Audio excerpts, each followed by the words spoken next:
Good morning, everyone, and welcome to day 4 of the Taupe Hollow Research at the 35% area bonus. Oh, come on, Dongle.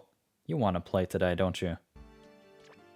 Nice. Okay, so we're going to hop into the sleep report here, and I do have a nap session coming up as well. I did do the snoozing triple tap that I showcased in yesterday's video. Got a straight horizontal line on the snoozing. So you can check out yesterday's video if you want some more details on how I get the snoozing nap sessions. It was based on a concept that Brovinnie talked about in one of his videos, and so it's pretty interesting. Oh man, I got a lot of dosing this night, didn't I? Yeah. That's unfortunate. I don't think there's a single Pokemon I want of the dosing type at Taupe Hollow. I haven't really gone on a deep dive in the overall info at Taupe Hollow yet. I just know that slumbering is time for Onix and Steelix, and that all the fire types are snoozing. Yeah, Shuppet and Gulpin. Just a bunch of trolls. We got the Ghastly and upside down Shuppet. I'll take the new sleep style. I think I said 350 yesterday in terms of the sleep style target. I meant to say 340. That is likely the next plateau, and based on the previous sleep style targets, it seems like 340 will be a new area. We'll just have to see. I think potentially around mid-July it could make sense for a new area. Hey, Houndoom. Just because it is around the 1-year mark, they could have some sort of anniversary event maybe. We'll just have to see. There's a lot just going on in Pokemon Sleep in general. I feel like they have really done well at updating the game, keeping things exciting, and after that trailer at Pokemon Day where they announced the Raikou research and then that Entei and Suicune would come later on, the fact that they have built them into like a whole month worth of fun is really exciting to me, where you have the Fire Week and then you have a Rest Week, and then you have the double week of the event.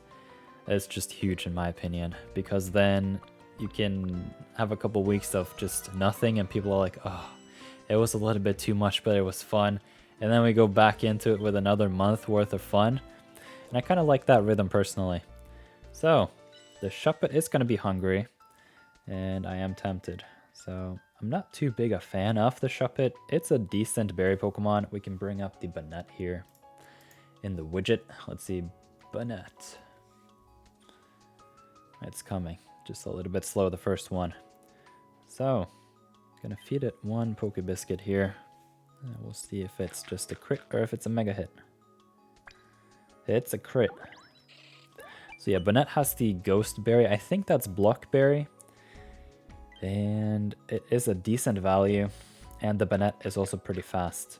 The thing that holds me back currently on the Banette is the fact that it does not have a favorite berry anywhere, so you kind of need the Greengrass Isle to help you out. To an extent, maybe during the events, it could be a good idea to have a Banette just so that your team building overall is a bit more robust, but not a big fan. So the Houndoom, I will consider catching the Houndoom if it shows up hungry. You can see it is the same as a lot of these berry specialists. They have 12 points, and so if they do show up hungry, you can just feed it that premium biscuit and claim it. So luckily enough for me, the Shuppet showed up twice, so that even though it got full, I managed to befriend it. And personally, I think the Ghastly candy is way better than most. So that's what I'm going to send here. I do have a snoozing session, so hopefully my Cyndaquil nap session will overlap. If I do get a Cyndaquil, we'll just have to see. So, the Shuppet. Ooh, Adamant. That's huge. That is huge. Adamant is the best nature by far for the berry specialist. It is up speed and down ingredients, and both of those factors are things you'll look for in a berry specialist. I am very picky. I want the berry finding. If I can just get the berry finding and not like an ingredient finder M in the first 2 slots or something like that, then this is my Banette. I'm not very huge on the Banette, so that's kind of the standard here. Is it going to be berry finding? It's not going to be likely in the first slot or the second or the third, maybe by the fourth. But like, yeah, so it's a random roll. Let's see it, everyone. Not berry finding in the first slot. It is level 14. Well, let's see it. It's got ingredient finder S, helping speed S, skill level up M as the gold skill, coming in at level 4. Or level 4, what am I saying? In the 4th slot at level 75. It's not bad, but I think overall my shiny Banette is better at this current point in time. One thing I wanted to showcase was something I highlighted in my discussions in Nirtheart. We do a lot of chatting over there about Pokemon Sleep, and that is my Quilava. I have decided to put Quilava on my team, and even though Quilava is a 2nd stage evolution, it is really strong. You can see the frequency here is 50 minutes, so that's pretty fast. And it is the Quilava that I found a couple of days ago with the berry finding. So what I did was, it was initially level 22, I believe, and then I just leveled it up to level 25, and I'm thinking to just cap it at level 25. And the reason for that is if I scroll all the way over here to help me pick, I can sort by berry finding, and you can see that Quilava is the 2nd best berry specialist currently for me at Taupe Hollow at level 25. So that's pretty huge. And then essentially I'll just run this Quilava until I find a really strong Cyndaquil. Potentially I want to really go all in on the Ninetails. I kind of just am very fascinated by the Ninetails, especially with the combo potential with Entei. If I by chance can find a really strong Vulpix and a really good random Entei, then I think for the most part the Vulpix will be able to do a lot of the healing, really, and the comboing and everything. Like, I think potentially that could be new meta for Taupe Hollow. So I'm pretty excited and bullish on the Ninetails. We'll just have to see what happens with the skill trigger rate. I think if it is 3% or more, that's going to be huge, and potentially you can just level it up to level 6 or 7 or whatever the max is, and it's probably going to put in a lot of work at the same time as giving you a lot of berry value. So with a potential tag team with a dedicated healer Pokemon, that could be pretty big. So for example, you can run the Ninetails during the night, and you can run it throughout the day, and you can switch in the Gardevoir or the Wigglytuff or the Sylveon whenever you dip a little bit below. And I think overall the overcharge strategy is going to be a big one in combo. So a lot of energy focused meta happening. So yeah, my event prep team looks like this currently. I'm hoping to swap out the Charmeleon with a Typhlosion and the Sylveon with a Vulpix, and then at some point I can switch out the Quilava for the Entei if I end up finding a good one, and then based on what I need in terms of the cooking pot and the ingredients, then the Charizard and Flareon. So my team overall not particularly strong, as you can see, but I think it's kind of coming together, especially if I can find Entei, Cyndaquil, and Vulpix. I am quite picky though, so yeah. I can quickly showcase my Quilava. I found this in a couple videos back. Pretty excited about it. And you can see the EXP gains is up on it, so that's going to be a little bit nice. And the berry finding. The berry finding is a 50% boost to the productivity. And at favored berry, that's going to be a big deal. So overall, won't be using this Quilava long term. I am aiming to find a really strong Typhlosion. And in general, when I hunt for Pokemon, I don't really shed team members. So the reason why I decided to go for this one is because of all the event bonuses that are happening during the Entei research, and the fact that I can keep this a Quilava and for the berry value to stack with the Entei quite nicely. So I can keep hunting for the Typhlosion and have this Quilava, which is a strong berry Pokemon for the event. And overall, I'm a big fan of the Quilava too, so I kind of like just having it around. And then I don't have to go like on a long hunt for the Typhlosion to find 2 of them, because I kind of have a decent Quilava already, so I just need that one. What is up with this? My Pokemon like to just stand on top of each other. It's like hide and seek, but something weirder. Okay.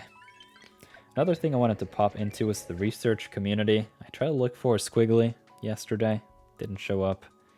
And he was talking about some Onyx candy.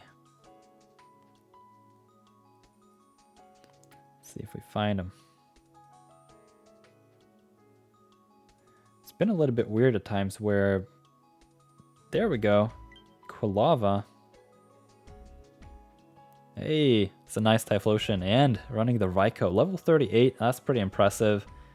And the Christmas hat Pikachu. Is that the berry finding one? I don't know actually. Let's have a look. Pikachu. Christmas. It's a skill specialist? Alright, I have one of those. Interesting choice.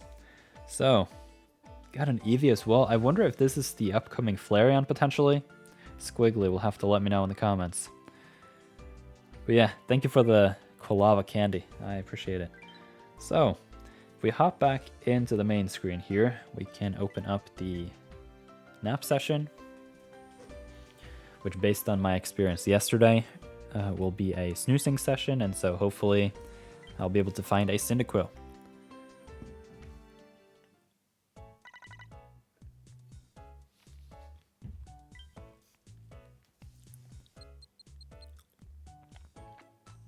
Two hours, that's pretty good. Yeah, look at that. That is one perfect graph. So we got the snoozing type. As mentioned yesterday, I'm not too big on the Growlithe, but with those buffs where you get +3 to the main skill level temporarily during the week 2, that is pretty big. So I could be looking at a Growlithe at some point too. So we have a...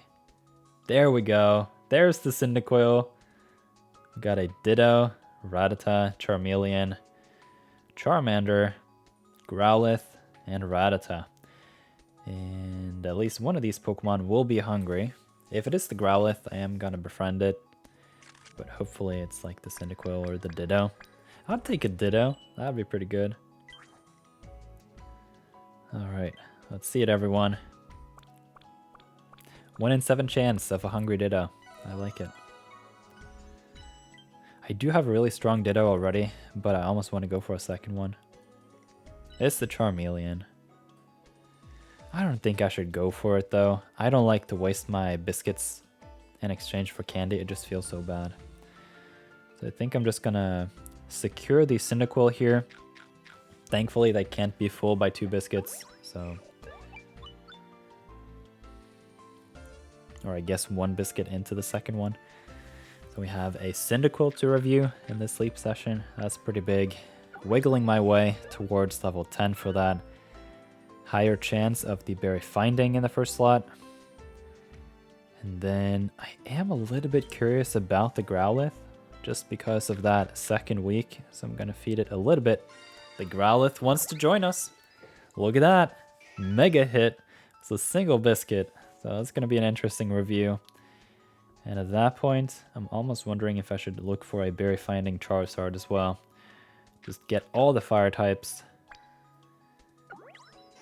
We have a bunch to review here in this video, so that's going to be pretty interesting. So, get the Charmander here. Oh, come on. Be nice with me, Dongle. There we go. And the Typhlosion was the first Pokemon and that we are going to review here. So we got 3. The Cyndaquil, the Growlithe, and the Charmander. as is Sleep. Nice. I'm gonna change that one though to the Cyndaquil. Most people want a busted Typhlosion, and so sending all the Cyndaquil candies I can. Alright, here it is. Brave Nature, I don't remember this one, could be bad.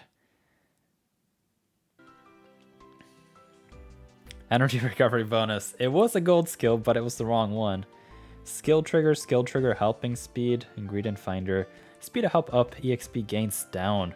I'm not too fan of the EXP gains down on the berry finder Pokemon, just because the berry value is so important and it really does hinder you a bit. Alright, so the 2 skill triggers, not a fan. And the energy recovery bonus just feels like clogging up the system here.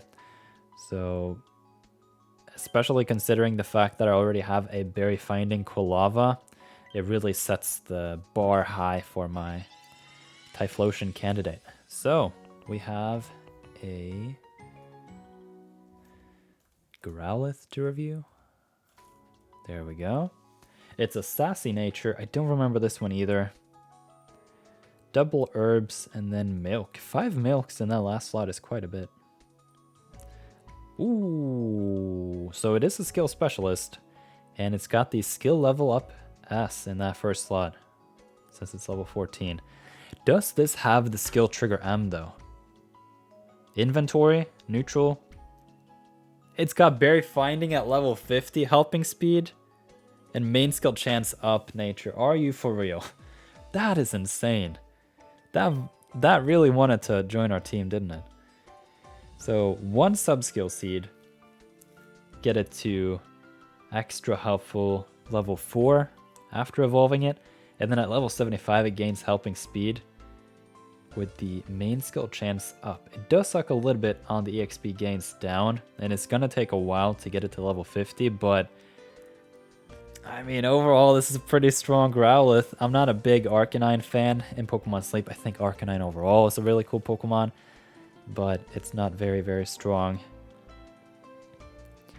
And yeah, you can see it's not very favored either in the friend list. 337 candies over 9 months. That's not a whole lot. Wow, what do you guys think? This is a very strong Growlithe. So I'll star that one for sure. And the last one we had was the Charmander. Careful nature. Oh, that sucks, doesn't it? It's like main skill chance up, ingredient down. Helping speed, inventory, helping speed, energy recovery. Yeah, that's a bad Charmander. I don't care too much about the... Well, actually, the sub-skills here are pretty good. Helping speed, inventory, helping speed. You would want some ingredient finding. Those percentage boosts are really, really big on the sub-skills. And that nature is very detrimental. And I already have a really strong double ginger Charmander, so this won't really do too much for me. And that was it for this video. So, if you liked it, you can leave a like. Let me know how your fire types hunt is going. And thank you very much for watching. I appreciate you.